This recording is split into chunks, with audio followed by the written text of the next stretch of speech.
Juste pour revenir sur cette question de vigilance, à vous écouter, voilà, vous nous dites ce qui existe, sur le papier, tout est parfait en fait, mais le problème existe.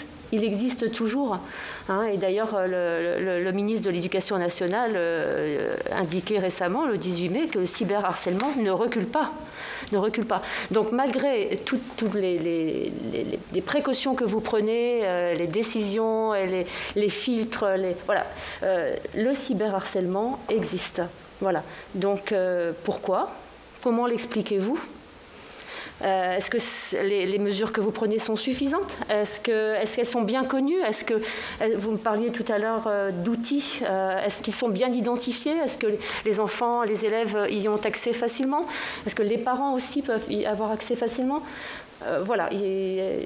Avant de passer la parole aussi à mes collègues, je voulais revenir sur cette vigilance et cette question. Oui. D'autres questions. Oui.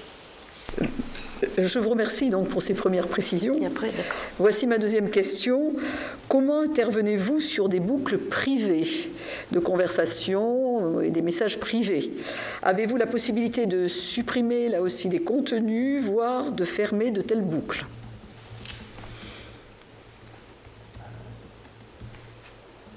Peut-être répondre à ces deux questions.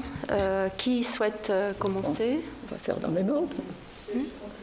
Alors moi je parlerai en tant que de messagerie, donc Messenger et Instagram. Je ne parlerai pas de WhatsApp parce que je ne suis pas en charge de cette plateforme.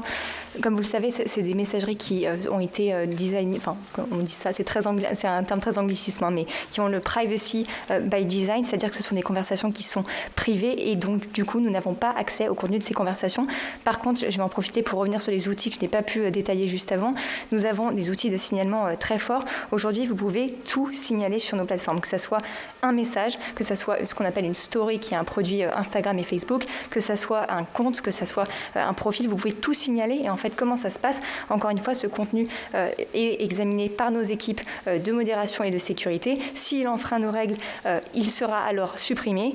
Donc voilà, ça, je veux juste rappeler ça. Sur le signalement aussi, j'aimerais préciser que nous collaborons beaucoup avec les autorités publiques. Nous avons mis en place un portail, un espace qui est dédié pour que les autorités comme la plateforme Pharos, comme les services de gendarmerie, comme les commissariats de police, nous signalent directement les contenus via ce portail-là. C'est un canal de communication direct. Et comment ça se passe quand ils nous signalent un contenu ? Le contenu, ils reçoivent alors un mail accusant de la bonne réception de cette demande. Et dans les heures qui suivent, je ne veux pas m'avancer sur une heure précise, mais c'est vraiment un processus qui est très rapide, notamment quand ça concerne des mineurs.